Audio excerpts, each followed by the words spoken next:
Assalamualaikum warahmatullahi wabarakatuh. Alhamdulillah kita bisa ketemu, kita bisa sharing lagi. Dan kali ini kita akan memahami dari mana income kita berasal. Dalam pemahaman ini, saya mengambil acuan dari bukunya Roberto T. Kiyosaki yang berjudul The Cash Flow Quadrant. Semoga ini bisa bermanfaat bagi kita, bisa memahamkan kita dari mana rezeki kita berasal dan bagaimana untuk meningkatkannya sesuai dengan kebutuhan dan keinginan kita. Amin. Dan ingat untuk selalu memberikan subscribe, karena itu bisa memotivasi saya untuk sharing lebih banyak lagi hal-hal yang bermanfaat bagi hidup kita semuanya. Amin.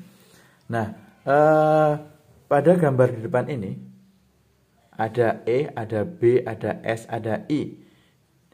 Huruf-huruf ini dipisah oleh garis. Masing-masing tempat dalam huruf ini namanya kuadran. Kuadran adalah di mana seseorang bisa menghasilkan uang, di mana seseorang bisa mendapatkan uang. Yang pertama ada E. E itu apa? E itu adalah employee atau pegawai atau karyawan. Jadi pada kuadran E, orang mendapatkan income, orang mendapatkan rezeki itu menjadi pegawai atau karyawan, baik pegawai negeri atau pegawai swasta. Kemudian yang kedua, yang sebelah kiri yang kedua ini, tempatnya kuadran namanya self-employed atau pekerja lepas. Siapa aja mereka? Pekerja lepas adalah orang-orang yang menghasilkan uang dari melayani orang secara langsung, misalnya dokter, konselor, dukun. Itu adalah orang yang mendapatkan uang langsung karena melayani orang lain. Yang selanjutnya, yang kuadran yang ketiga, yang sebelah kanan, ini ada B atau business owner atau pemilik usaha. Orang-orang yang mendapatkan income atau keuangan mereka itu dari memiliki usaha. Yang contoh kecil, kelontongan, pedagang kaki lima, dan lain sebagainya.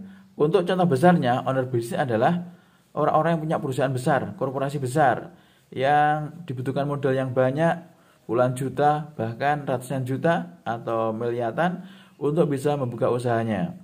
Yang selanjutnya, yang keempat, yang sebelah kanan, ini adalah investor atau penanam modal. Jadi mereka dapat uang karena menanamkan modal saham kepada perusahaan orang lain. Dalam kata yang lain, jadi investor ini mendapat uang dari memperkerjakan uang. Kalau yang owner business itu dapat uang karena memperkerjakan orang. Kalau self-employed dan employee, dia dapat uang karena dia bekerja. Tidak penting dari mana Anda berasal, tidak penting dari mana Anda pada posisi baik E, S, B, atau I. Yang jelas di keempat ini kita bisa mendapatkan rezeki yang banyak dan halal. Kemudian kita bisa mengaplikasikannya dalam kehidupan sehari-hari. Masing-masing kuadran ini memiliki peningkatan yang berbeda-beda. Kalau misalkan employee atau pekerja atau karyawan, kalau ingin gaji yang besar, maka dia harus melipat gandakan layanan atau dia keluar dari perusahaan satu untuk memiliki atau beralih pada perusahaan yang menggaji dia lebih besar lagi. Kalau employee, itu cara meningkatkan keuangan adalah dengan memperbagi layanan dan dengan meningkatkan harganya atau cost-nya. Misalnya di awal-awal dia itu satu kali konsultasi atau satu kali berobat itu 40.000. Ketika makin ramai maka ditingkatkan menjadi 50.000. Dan ketika 50.000 masih ada ramai juga karena kemanfaatan yang dia berikan, maka dia bisa meningkatkan menjadi 80 atau bahkan 250.000 atau bahkan 500.000 satu kali pertemuan. Untuk owner business, cara meningkatkan penghasilan itu dengan cara membuka cabang usaha baru, memiliki manajer yang lebih baik lagi, menggaji mereka lebih tinggi lagi. Maka ketika mereka membuka cabang usaha lebih banyak lagi, menggaji karyawan, menggaji manajer yang lebih tinggi lagi, maka harapannya kinerja naik, motivasi naik, sehingga uang yang dia dapatkan juga naik. Investor, cara untuk meningkatkan income mereka adalah dengan berinvestasi pada perusahaan yang lebih besar lagi. Dia juga lebih teliti dalam misalkan bursa saham.